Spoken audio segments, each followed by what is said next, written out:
broadcast sneezing. But hey, what's up, everybody? What's going on? Oh gosh. Well, I guess all my alarms is gonna start going off.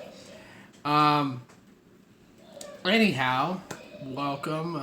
We'll wait for some people to kind of jump in, see what's up. It's kind of like have like a live broadcast hangout on Friday. As I said, I'd be doing from time to time, so got on here to do a live broadcast, kind of check everyone out, see what everybody is up to, and if you missed it, you're catching the replay right now. I just want to say thanks, say hi, what's up, what's up, babe? But yeah, I just kind of wanted to fulfill my commitment of a Friday broadcast, and so that's what we're doing right now. Of course, my kiddos are being live, so they're being loud right now. I did get a new pet. I got a beta fish, or Siamese fighting fish, basically. So he's just chilling back there. My kids named it Shadow because when you put a mirror by it, it looks like it's shadow boxing. So they basically call it Shadow. So hey, cool, works, cool beads or whatever.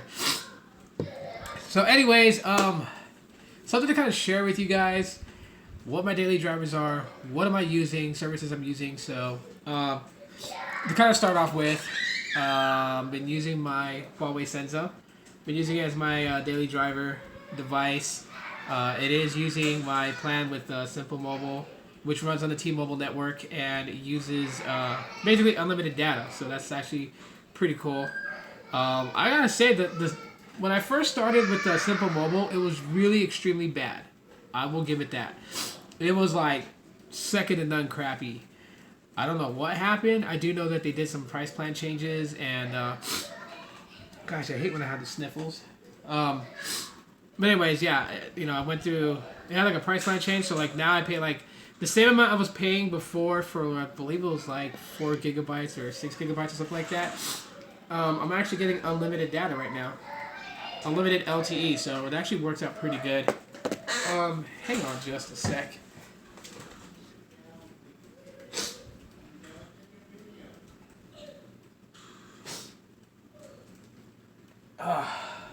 Okay. Alright, so I'm back. Yeah, and I know my chair is like very squeaky. But anyways, yeah. So I've been using Simple Mobile. I've grown to like, I guess, I don't want to say grown to like, because the service has changed for me. It has actually come a lot better. I do a lot of, I like to do a lot of streaming. I stream a lot on Instagram. I stream a lot on Facebook Live from time to time. And it's been holding up fairly well all across my city. So I don't know what happened with Simple Mobile. It could be something that T-Mobile did since they piggyback off T-Mobile. But the signal has actually been a lot better. Hey, what's up? What's going on, Chad? So this is like my daily driver device now. The Huawei Senza. Now, I am using these two devices right here. My Huawei Honor 8. I've been using this as well. This is actually running on FreedomPop right now. I have it on the free plan, so I don't pay anything for it. And basically, it's just been handling fairly well. I mean, most of the time when I'm at home, these are on Wi-Fi, so I'm not really too worried about the data. I know it's not the best data plans that they have. I kind of wish that there was a way to buy data packs. That's probably something about FreedomPop that I wish they did, was allow you to buy additional data. Like, I do know, yeah, Deadpool. Everyone loves this tank top. And then it says that it has, I have issues. Everyone likes it. So, I mean, hey, what's up, TJ? What's going on? But anyhow, so I think, with using FreedomPop as like, my secondary daily drivers, basically, service has been great. I mean, I use the AT&T side of FreedomPop, so I don't have a lot of issues with it at all whatsoever, as I used to have with the CDMA version, which pretty much runs on Sprint. The AT&T side, the SIM cards have been like just 10 times better. So, using it with my Honor 8, and I don't do a lot of phone calls, and when I do, I have my daily driver device that I mostly get my phone calls to. So, this is a backup phone. This has actually been working like pretty good. The fact that it does have the ability to have rollover data is actually pretty cool too. So like whatever I don't use in a month rolls over to the next month. So, but just one thing I wish FreedomPop would do is allow you to buy additional data, because sometimes, I may forget my Senza at home. I may run out the door with this device and I haven't swapped SIM cards. So, if I wanted to broadcast something that I'm doing on Instagram or even on Facebook, it's like I have to stop and be like, I can't because I only have so much data, and I don't want to burn it all on just one broadcast. So I believe a good half an hour with this phone is already 1 gigabyte of data used right there. And I think right now with my FreedomPop account, I have 1.62 gigabytes in my data balance. So it'd be really cool if FreedomPop would just open up for the GSM side and be like, hey, you can buy additional gigs or whatever, because that would actually be pretty cool. And then if you don't use them, they roll over. So I think the max you can accumulate on the rollover data side of things is 20 gigabytes. Once you hit 20 gigabytes, it's capped. It won't go anymore. So if you don't use any data at all, it's just going to stay at 20 gigs. Now, if you start to use up that data, of course, it'll deplete your data pool, and then you can, whatever the next month rolls through, roll over, you'll top up, basically.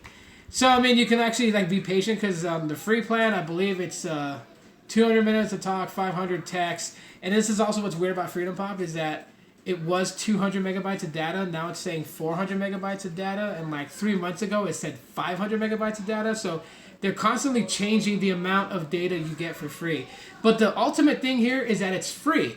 I do know that there's another YouTuber who's vastly on FreedomPop. He makes YouTube videos talking about it. He calls himself Two Phones. So shout out to Two Phones or Mr. Two Phones. Pretty cool. And he shows people many different ways where you can obtain cell phone service and not have to spend an arm and a leg for it, because generally most people today are on Wi-Fi. That is something that I notice is a huge trend. And what I do at my job every day, I get to save a lot of customers based on the fact that they use home Wi-Fi a lot. That's because they'll buy an unlimited plan, and when I check how much data they use a month, it's not even 1 gig. So when we have a plan that's way cheaper, that gives you 2 gigs of LTE speeds for $30 or less, it's a save compared to $65 for unlimited, and that's on the Sprint side of things. So most people today use home Wi-Fi. There was something that I was doing when I had my Boost Mobile account, and I know this is probably not good, but this is a trick that Dominic taught me, or Techinator, if you guys know him by his YouTube channel, is that. And it only works with certain LG devices. So basically what I did was I took my little Netgear MiFi box. I had my G-Stylo activated on my Boost Mobile account. And when it was activated, I took the SIM card out and I popped it into my MiFi box. And before my MiFi box can set up registering, you kind of click the power button to get out of it. And it actually will read the LTE SIM card and output LTE signal. So I was using my MiFi box as my mobile Wi-Fi wherever I went, and then I would have all my phones connected to it, and it was so funny because I had it in the car, so I was besides my car having Bluetooth and stuff like that, I also now have internet in the car. GB plans suck, speeds go down 2G. What do you mean GB? I don't get. If I'm sorry if I didn't get the reference to GB. I know what you're saying about speeds go down after you use 2 gigabytes or whatever. And yeah, it does. It gets throttled down to 2G speeds. That's no denying it. And but at the end of the day, most people that don't really use their actual data, so that would benefit someone who barely uses it. And on top of it, I don't know if you guys noticed this. Maybe you guys do know this. I don't know, because there's a lot of people that run into this problem, and I'm just kind of curious if everyone knows how this works. But do you know that even though if your device is connected to your home Wi-Fi, it is still eating data from your actual service provider data as long as the mobile data is connected? So basically, right now, I have Wi-Fi on. Oh, gig plan sucks. Speed go down. Well, actually, you say that. Even the unlimited plans slow down. Even they do, and a lot of people can testify to that. That when you use over 20-something gigabytes or up to even 30 gigabytes, when the network's congested, you're deprioritized, you're slowed down. So even having a true unlimited plan, you're still slowed down, potentially when the network is congested. But even if you have,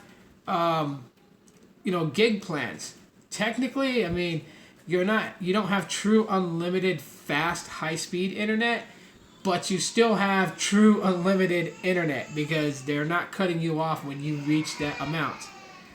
Oh, my kids are just being crazy tonight. They're like hyperly active and yelling. So, please don't mind them right now. But anyhow, so have you guys ever experienced that? Why don't see these companies offer something like half a meg of balance speeds after use? Yeah, well, to me it was better in the days when I'm like kind of losing focus here because I know my daughter's like she's giving my friend attitude right now. This is her tantrum. If you guys hear her crying, the way she's crying, that's not crying like sad. That's crying like tantrum. If you don't have kids, wait till you have them. I use 300 gigabytes on Boost Mobile. My speeds are 100 megabits per second. Yeah. Well, it's not to say that if you hit 30 gigabytes, you're automatically slowed down. The area that you're at has to be congested in order for that to happen. So if you're in an area where basically the network does not get congested at all, well, then you'll never be slowed down on the true unlimited data plans. Yeah, just explain that. Who drops to 2G these days? Some people still do. Believe it or not, for us that, we go up on YouTube, we watch tech vlogs, we are immersed in the world of mobile technology.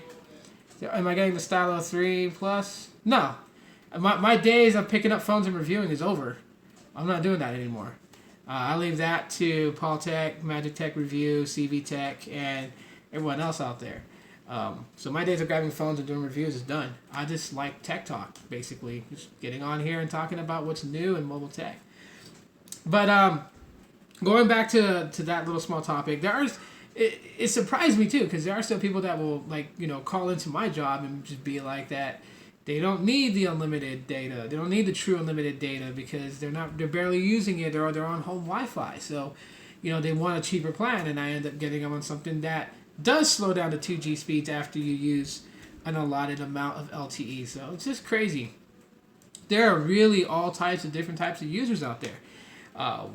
In our world, we don't really see a lot of them because even though we use our phones differently, there is something that links the way that I use my smartphone compared to how you guys use it, to how your friends use it, to how other YouTubers use it. There is a link. And that link is that we all have a general interest in mobile technology. And that the things that we do, the things that we look at that are a part of that world are data consuming. So like live streaming on YouTube right now is consuming a lot of data. When we watch YouTube, we consume a lot of data. When we go to various websites and watch their podcasts, we're consuming data, right? So it's, what we do is data consuming. Now there's customers out there that barely even use it. There's customers out there that are forced into getting iPhones and Android phones when they really have absolutely no use for it. All they do is make phone calls. They don't even text message. When you tell them text message or you tell them SMS, they have no idea what that means because all they use their phones for phone calls. So there is a lot of different users out there, which is absolutely crazy how that goes. But anyways, going back to FreedomPop. So I just kind of wish that FreedomPop would sell data packs. And not to be stupid about it, because I don't really see the reason to sell 1 gigabyte of data for $20. That's just absolutely ridiculous. I'm sorry. I honestly think that 1 gig should be like $5. By the way today's standards are, 1 gigabyte of data should be about $5. That's just me. So, anyways, hopefully, FreedomPop keeps making changes. And I actually do dig their service and their network. It's pretty cool. I paid absolutely nothing, and I have, basically 2 working phones.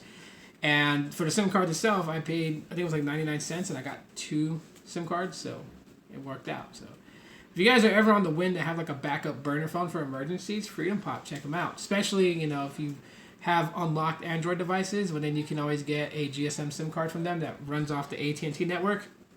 Have yourself a little burner phone just kind of have on the side.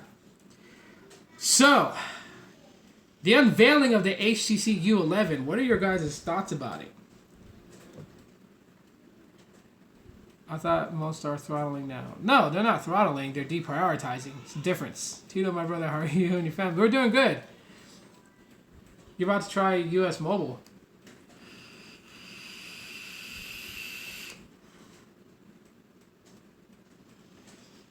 I've been getting like a lot of calls about the HTC U11, and I'm not sure like really how to approach it because in the last several years HTC has really dropped the ball on a lot of their devices. I mean, like, don't get me wrong, they have been a front runner for a long time when it came to smartphones, and even some of the phones that, you know, some people consider to be epic fails, I never considered them to be that. They may have failed in maybe one or two areas or one or two categories, but I still think for the most part they've come up with some pretty good phones. But a lot of people are kind of like staking it out that the HTC U11 is it. Like, it's really HTC's way to reinvent themselves and to bring them back into the light. So what do you guys think about it? You guys actually think that that's a possibility? Do you think it's happening? I mean, I've like watched like tons of YouTube videos where they would compare the cameras of the U11 versus the S8 or the S8 Plus.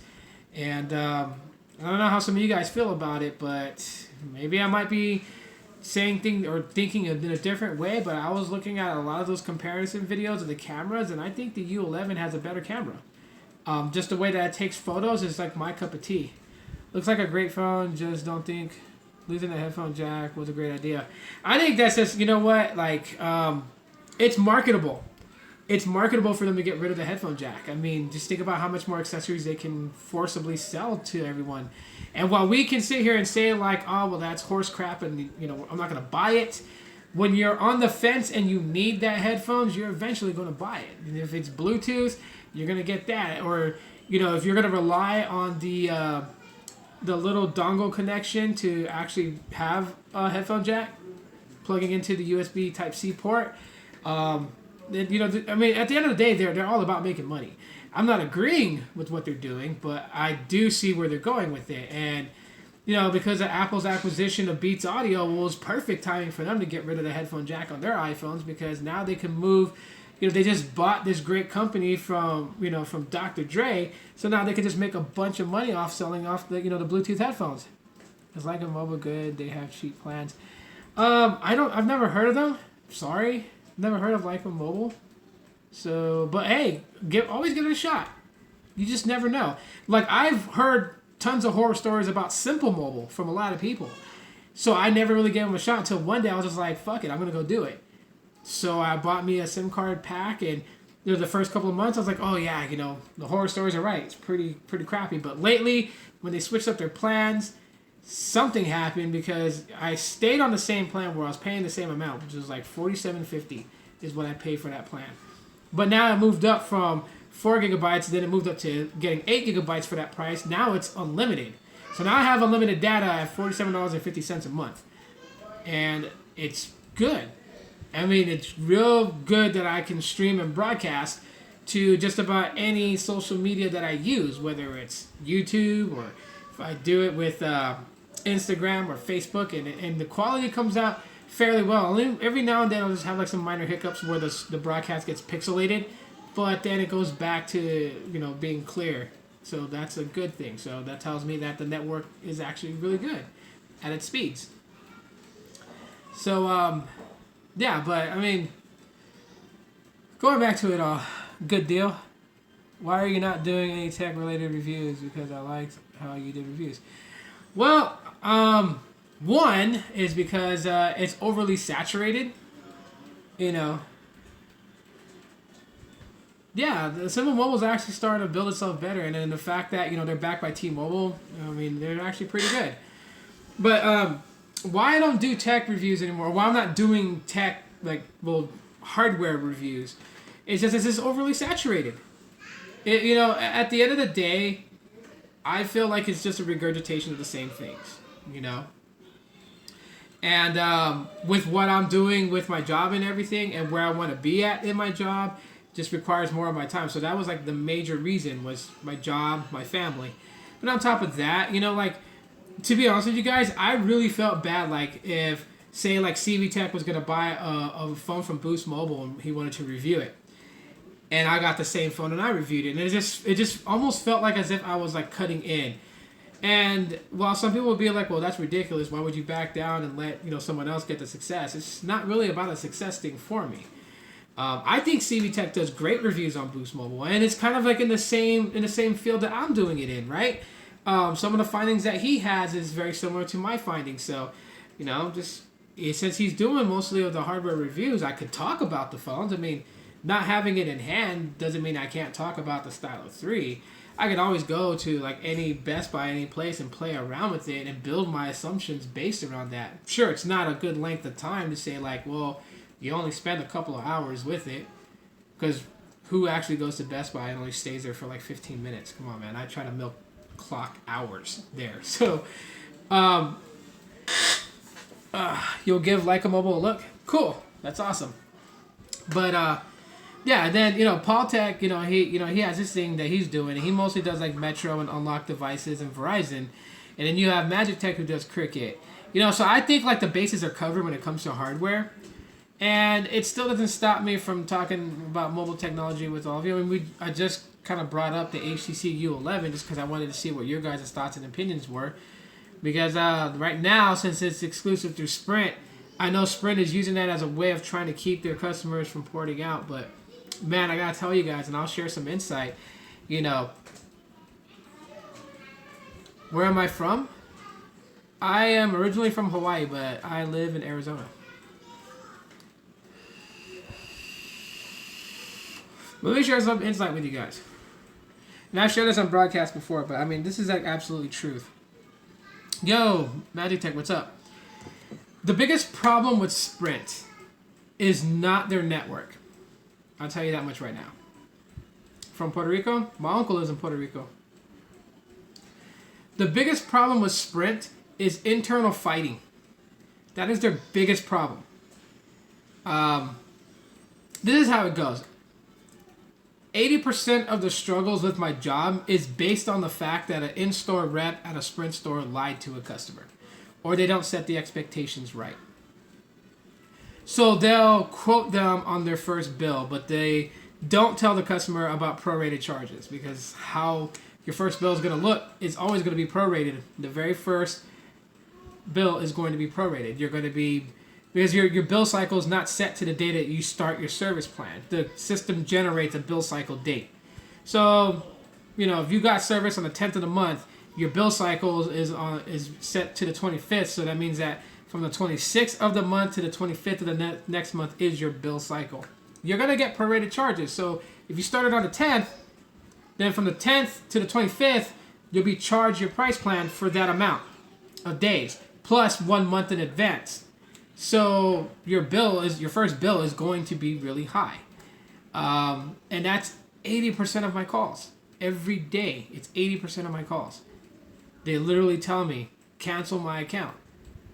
And when I probe for and I use my probing questions to find out why, because normally they don't tell me why. They'll just be like, I'm calling to cancel my account. Or that's when they're nice about it. When they're really mean about it, they'll just scream at me, close my effing account, and I don't want to hear shit you have to say, close it.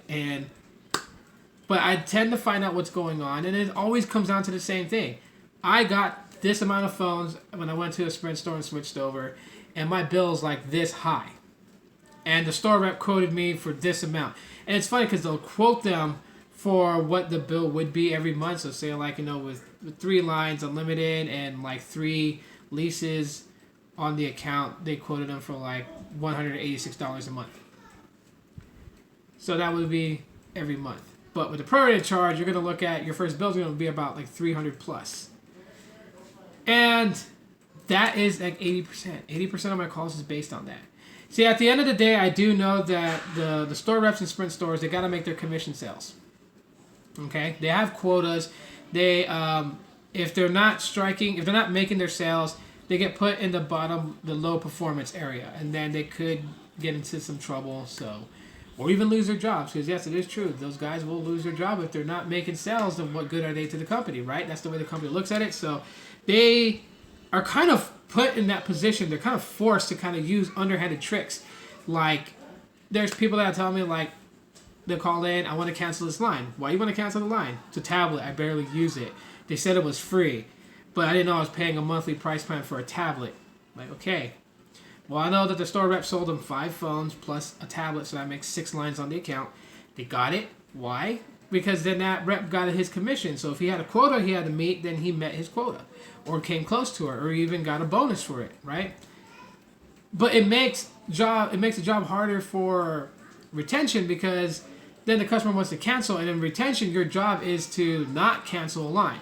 And they don't strike us if we cancel hotspots or tablets, but they do if we do handset deactivation. So, but even then, when a customer's pissed off, they want to close their entire account, or even if they port out to another carrier, that hits us. And if we have a low performance because we couldn't save the customer, eventually we're walked out the doors. Like, hey, bye, you're not doing your job.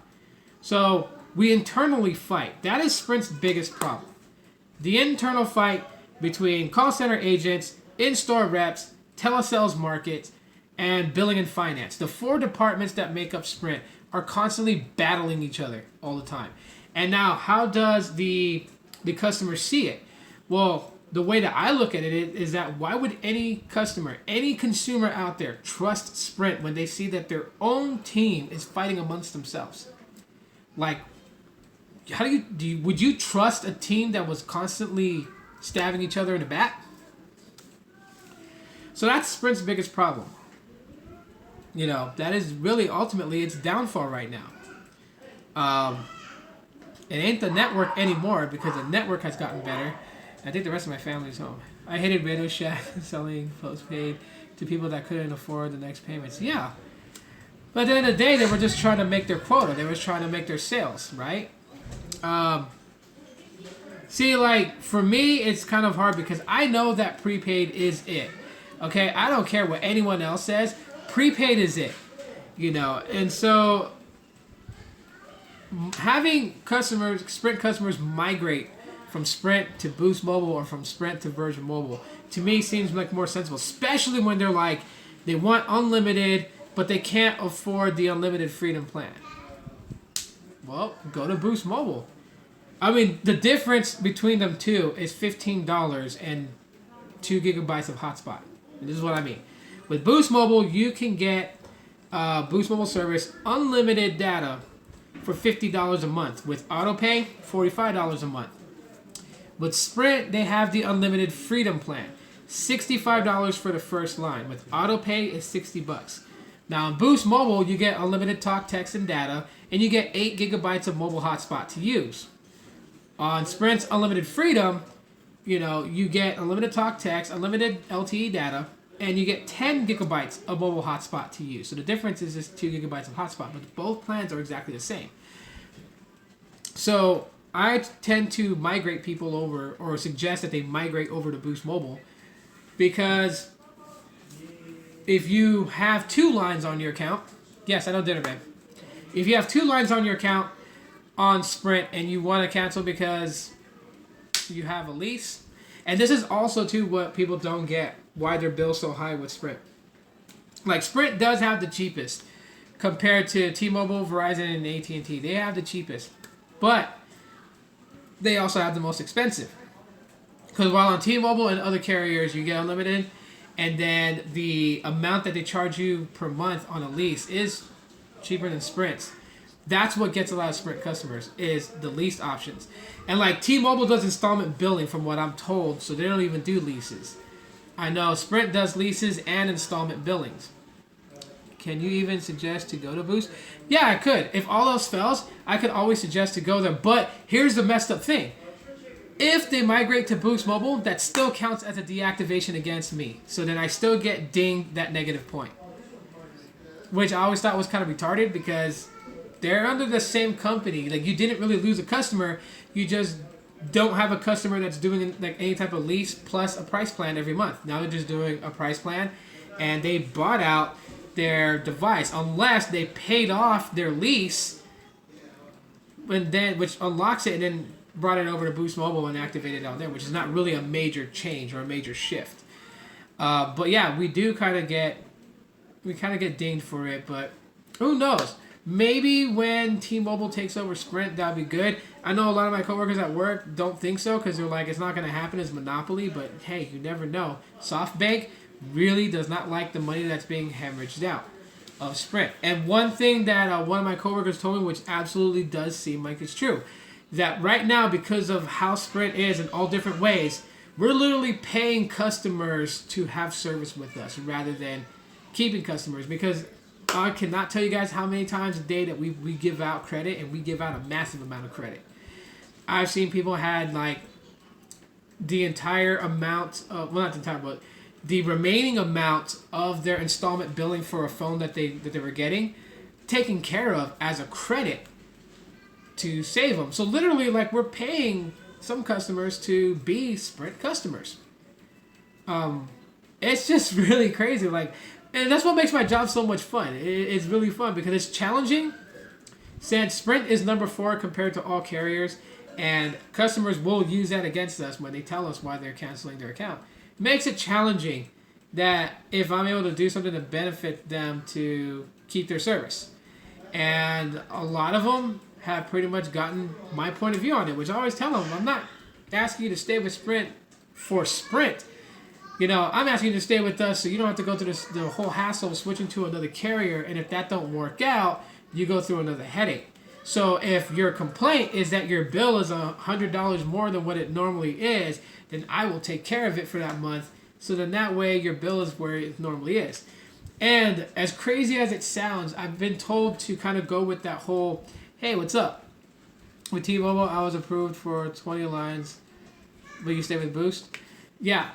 But, what was I going with this? Dang, I forgot an example I was going to do. Don't blame me, Daniel.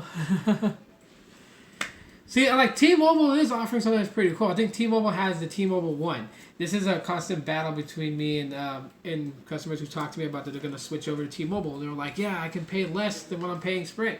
And it's like, yeah, but when you look at T-Mobile's plan and what they're offering, you look at Sprint's plan and what they're offering, you're actually getting more with Sprint. The downfall is the CDMA is not always the best.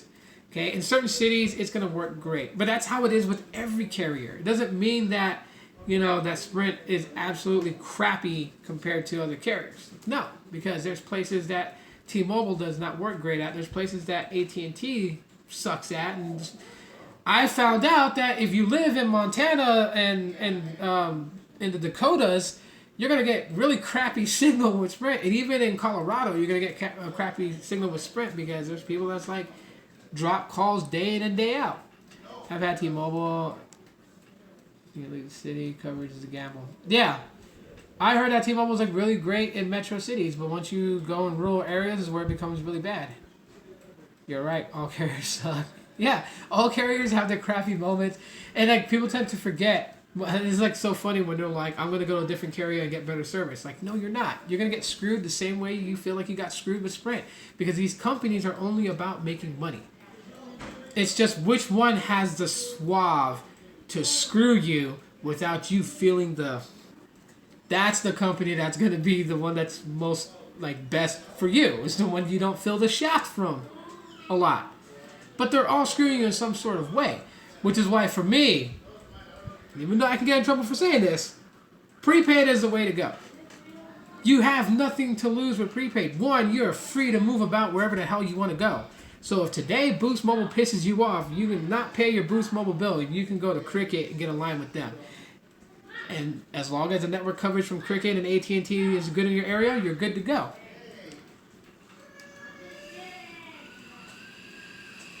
Yeah, it does. It just always depends. But to me, the better services is prepaid.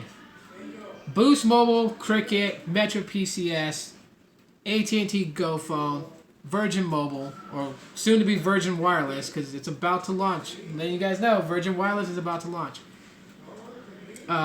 Prepaid is the way to go. So, you know, you go with Boost or Virgin, they got some pretty good phones that are coming out that come out every year. If you go with Cricket or Metro, they got some pretty dope phones too. But one thing I like about GSM that I can never deny is the fact that you can use unlocked devices on them. So you can always buy yourself a phone from Best Buy and just pop in that SIM card.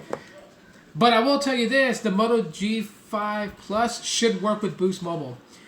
If you do get one for Boost Mobile, if you try to get one and get it on Boost Mobile, you're going to need the 506C SIM card. That is the actual the code for the SIM card. It would say 506C. I think that's like the last 3 digits of like the I guess you would say like the SIM type. I just helped someone activate a unlocked Moto G5 Plus on their Sprint account. So if it runs on Sprint, it runs on Boost Mobile. And I will be the first to tell you guys that. All this crap about, only certain Sprint phones can run on Boost Mobile. Bullshit. Yes, I cussed. But that's bullshit. Any Sprint phone can run on Boost Mobile. So you heard it. I know a lot of you guys know this, but yeah, I just pulled the sheets off the bed. So, unlocked phones? Yeah, phones that are not locked to a carrier. Here probably is a company. And guess who bought it? Sprint. Really? Cool. I was always scared about having the money to keep up with the contract. Well, contracts is like, I don't know, they're weird. A lot of Moto G5 owners had trouble getting them to work. All carriers. Yeah, but for Sprint, if you're going to try to get a Moto G5 Plus on the Sprint account or even on Boost Mobile or Virginmobile, I'm letting you guys know the SIM card that does work with that device and gets the service to the phone is the 506C. So if you were to call into Boost Mobile and get a SIM kit, you're going to want one and you're going to tell them you want the 506C UICC card or SIM card. That's what you need to get. That will get your Moto G5 Plus working on Boost Mobile. So letting you guys know. So, dinner's waiting for me. I appreciate everyone that came to hang out with me. Pretty cool to see all you guys again. And there's one more thing that I want to do. So, I want all of you guys to pick a number between 1 and 50 and just type your number right now. You only get one shot.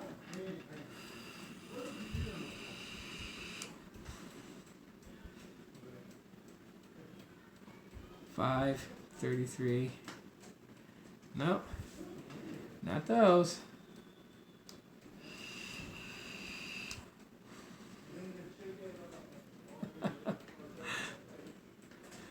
It's not fair, babe. 25? No, not it.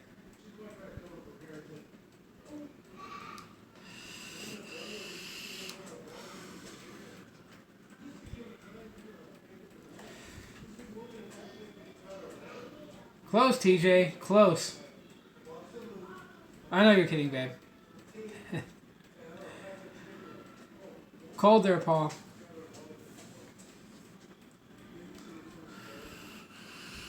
Someone get it, because it's not a really big prize, but just something I wanted to give you guys today. We'll give one of you guys today. No, not 19. TJ was close. Close, Paul.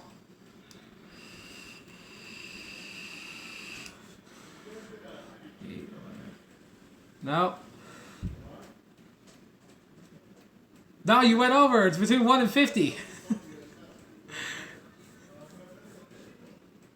No, not 51. 1 and 50.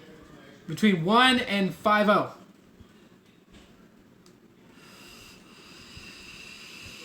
Close. Someone's about to nail it. Really close, Paul. My squeaky little chair. Nope. Close, Chad. Close. I think TJ said 49 already. No, not 50. Oh, the pop bubble got it. Okay. So, the pop bubble you got is 47. So, yeah, hit me up on Hangouts. Yeah, hit me up on Hangouts, or you know what? I'll message you on YouTube. So, anyways, yeah, I got one of these today for the hell of it. This is a $10 Google Play gift card, so I will send you the numbers for that. So, yeah, you can add $10 credit to your Google Play account if you play games or anything like that. That'd be cool. I'll be doing these periodically from time to time, so don't worry. This ain't the only one, and yes, the X Power 2 giveaway thing's still running, so I haven't forgotten about it. And that I'll be announcing that on August. So, anyways, yeah. So I will hit you up. Just when this broadcast ends, comment again so I can find your YouTube profile, and then I'll message you the PIN number for that card and get your $10 credit. All right. So, yeah, guys, mahalo for watching. Have a blessed week. I'll talk to you guys next Friday. And I think we'll dive a little bit more deep with the HTC U11 because I'm kind of still curious about that phone to see what people think about it. So, yeah, have a great night, everybody. Good night. The Pop Bubble, like I said, leave a comment after this broadcast ends so it's in the comments so that I can find you, okay? Good night, everybody.